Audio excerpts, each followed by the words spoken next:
Hey y'all, welcome back to Adventuring with Amanda. Thank you so much for being here. So my check engine light's on. Yay!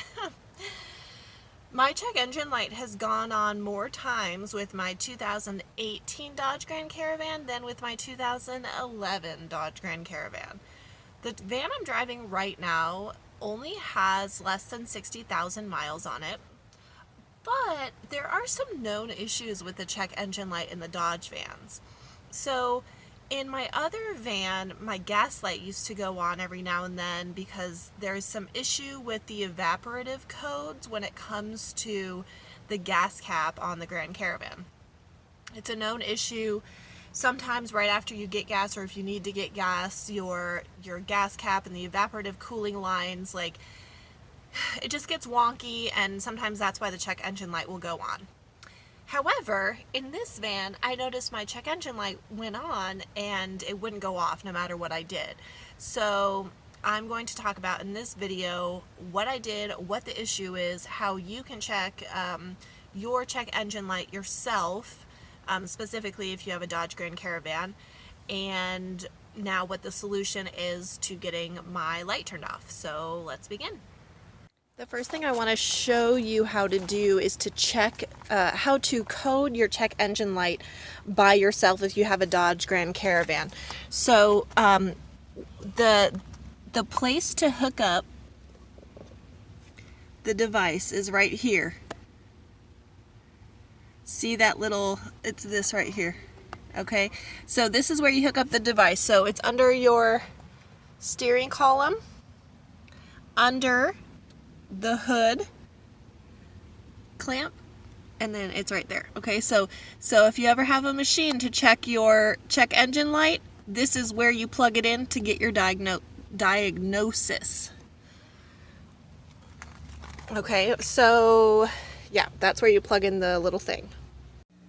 I just turned on my van. I wanted to show you that my check engine light is on, so that's what it looks like. And it's funny because the other day it actually went on. I went to rent a PetSmart and it went off. So, you know, it's funky, but so what I did was I went to AutoZone to get it coded. So I opted to go to AutoZone because at AutoZone you can use their scanners for free to scan your different lights on your dash. So AutoZone no longer will help you with it. I guess due to COVID, they won't let people go out to your car, so you do have to do it yourself. But afterwards, they print out the report for you. So here is my report. So this is what happened. It shows that my brakes are good, service interval light, that's good, but there's an issue with my powertrain system. So again, it shows powertrain system right here. It's telling me that I might have an ignition coil or a spark plug issue because my cylinder 4 is misfiring. So you'll see this is my diagnostic trouble codes, powertrain system, cylinder 1 through 10 misfire detected, and it's cylinder 4 misfire detected, which, believe it or not, is a known issue on the newer Dodges years 2017 and up.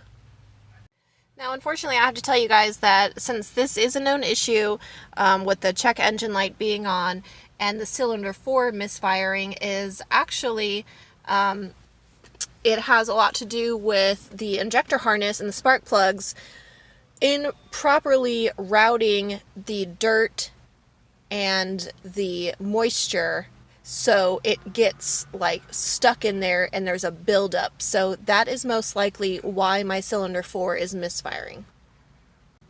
Now, since this is a known issue with the Dodge Grand Caravans, I am pretty prepared to have it taken care of. Spark plugs is something that is super simple. A lot of people know how to change spark plugs, so if it's an issue for you and you don't know how to change your own spark plugs, you can have somebody help you. But my first plan of attack before I change my spark plugs is just to clean it out in there, since I'm probably getting that moisture and that dirt buildup, and that's why my cylinder 4 is misfiring. I'm going to give it a good cleaning out and then see if it's still an issue from there, because there's no point in spending money and buying parts and going through all of that if I don't have to. So the first step is to clean it up. I have to admit that I'm a little bit frustrated that my check engine light has come on a few times since I purchased my van just in June. I mean, it has less than 6,000 miles on it, so but it is what it is. I am all about, you know, preventative maintenance and getting these little things taken care of, because if you don't, the problem will just you know, exacerbate other issues and continue to get worse. So I hope that you found this video helpful. If your check engine light is on, you know, go to an AutoZone, scan it yourself. If you're not sure where the place is to plug in the scanner on your vehicle, I'm sure YouTube and Google have some really helpful info for you, but also the people at AutoZone and other places are normally extremely helpful, so don't be afraid to ask for help. But thank you so much for tuning into this video. Be sure to give it a thumbs up if you enjoyed it, and Winston and I will see you next time.